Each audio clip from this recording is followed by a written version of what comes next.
Well, hey there, guys and gals of YouTube world. Hopefully you're doing outstanding. It is Sunday, January the 30th. Yeah, January 30th. That means February is almost here. We're still in the year 2022. Anyway, I'm going to talk about a couple things. Social media. I don't get on social media too much. Well, I guess YouTube is, and I'm on YouTube. But say on Facebook, I basically just check notifications, and I've noticed I might have 100 notifications because I might check every 2, 3, 4 days. And most of them are, somebody listing something in the marketplace or something. But I just kind of scroll down and see if somebody I follow, like on real estate or something, posts something. And then I get notifications. I also have an Instagram page. I get notifications from various people posting stuff on Instagram. So sometimes I click on that. And all of social media can suck you in. So I try to be very careful with that.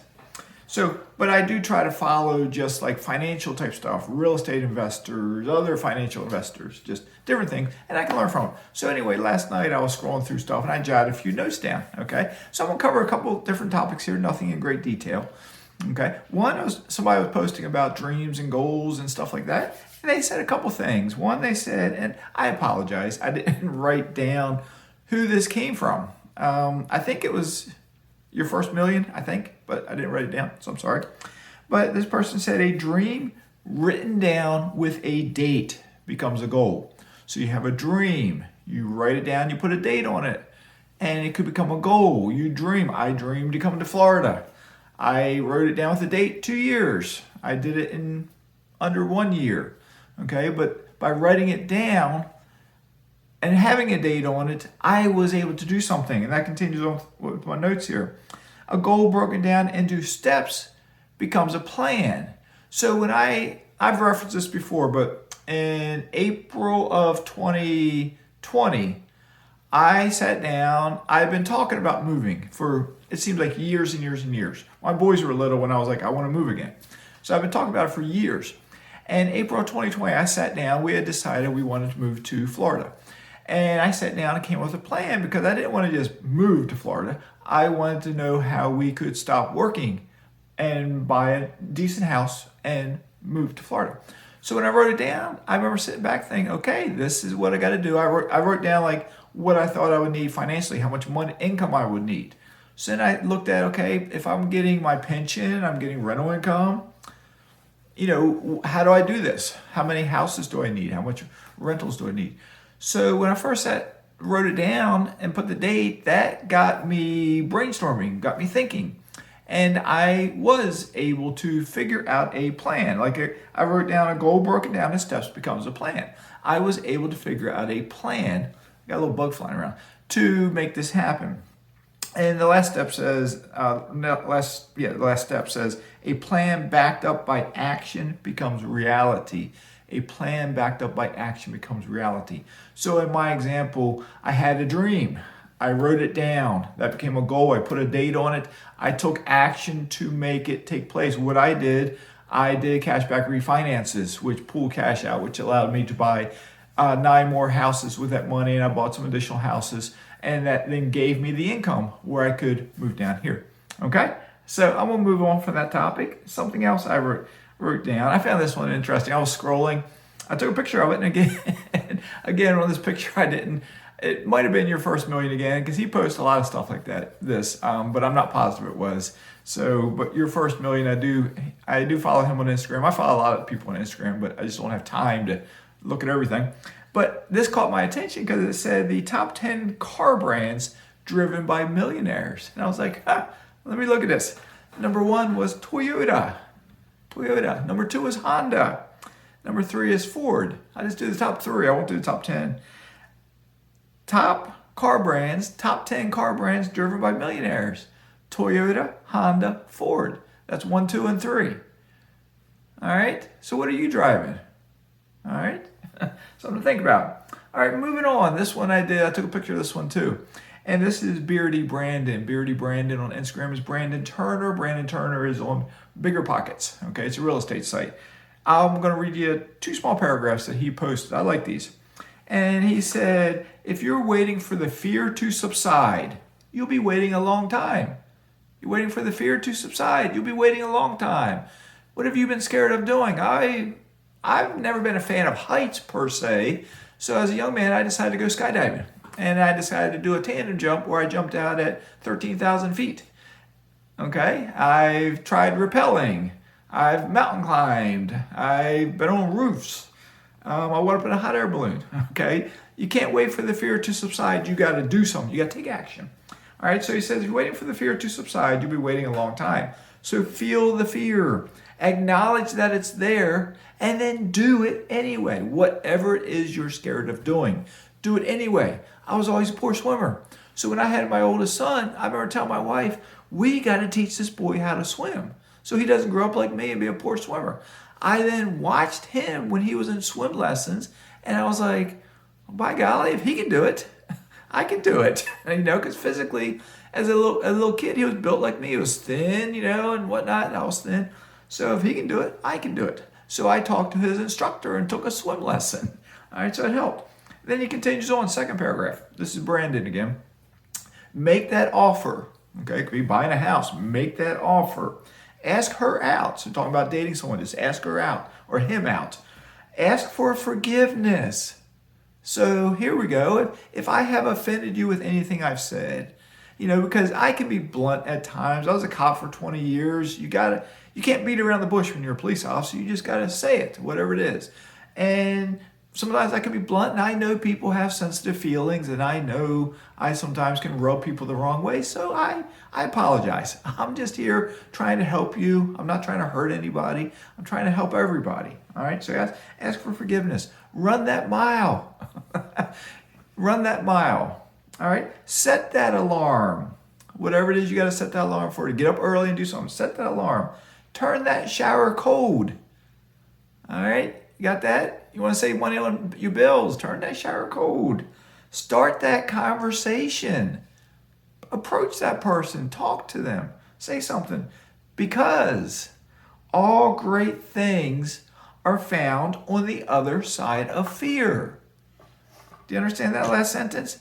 Because all great things are found on the other side of fear.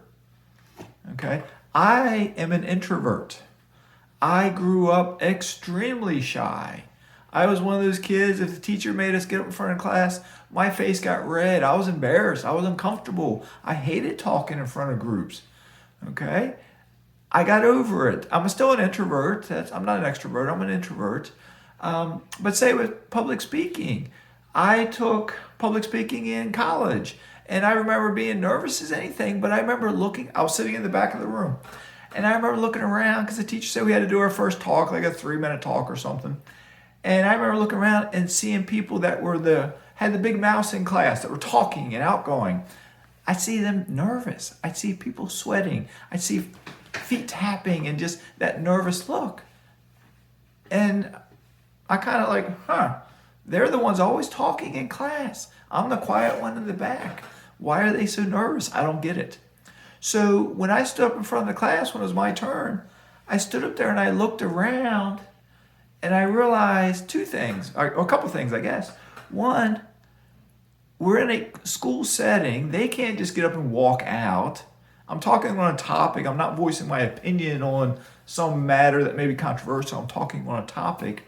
So I'm in control. So I was telling myself, Mazske, just talk to them. And I did that. And that broke the ice for me. It took time still to get up in front of groups and talk. And I can remember my most enjoyable talk one time. I had gone back to my elementary school. They had their 75-year anniversary. And they contacted me and asked me would I be willing to be a speaker on the decade of the 1970s. So I drove up. I was living in Virginia and this was in Maryland. I drove up, had my youngest son with me. And I wrote a novel and I had just gotten like my first copy in like the day or two so before. And when I drove up there, we had to sit on the stage, all the decades from the earliest one, like 1940s, 1950s, one person per decade, and up to modern times. And I remember sitting there and each person one before me and I'd be like, wow, they gave a good talk. Wow, they gave a good talk. And I was like, what am I going to talk about? I was just sitting there. I didn't write any notes. I was sitting there. What am I going to talk about? And I sat out the person one before me. I could tell they were nervous, but they gave a good talk. So when I walked up, as I passed that person, made a comment to me, and I forget what it was. But I stood in front of the podium. I looked out, and there was hundreds and hundreds of people. I don't know how many were there. It was hundreds of people. And I remember looking around, thinking, what am I going to say? So I started talking. I talked about my PE teacher, and then I said something to the effect, the librarian. I said, I remember talking to the librarian. I think her name was Mrs. Wolf. I said, I remember talking to her maybe when I was in second grade, telling her I wanted to write a book. And then next time I went to the library, she gave me information on how to write a book and get published. Now, I was a kid in like maybe first, second, third grade. I didn't write a book and get published then, but I became a library helper. I put chairs up at the end of the day, I guess, and I did different things. And I said, and I'd like to see her again. I'd like to thank her because I just got a copy in yesterday of my first novel I wrote that I finally got published after all these years. And I was like, does anyone know how she's doing? And I saw someone out there, a voice out in the crowd said, she's here. And I said, where? And I started pointing. I looked over and I saw her face waving at me. And I was like, Mrs. Wolf, you're here. And I was so excited. And it's like, it was that human connection, I think. And the crowd saw it because I kept on talking, whatever I was blabbing about. But people came up to me afterwards and they were shaking my hand and thanking me for giving that like heart-to-heart talk or something. And it's like, I was just like, I remember the librarian. And as a kid, she was old. You know, it was just, she was old. And I'm thinking, I'm now whatever I was in my 40s. I'm old. Is she even alive? And then there she was. So it was really cool. And I had a book signing months later, I forget exactly when, in Maryland in a bookstore, and she came to it. So that was really cool. So, all right, so the point of all this is set goals, write them down, put a date down, take steps, figure out the steps, and make it actionable, and your dreams will come true.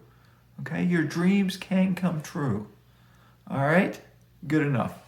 All righty, well, ask for forgiveness from somebody you've offended, love life, write your goals down, put a date with them, confront your fears, face your fears, take action on your fears, and just love life. All right, Maskey's signing out.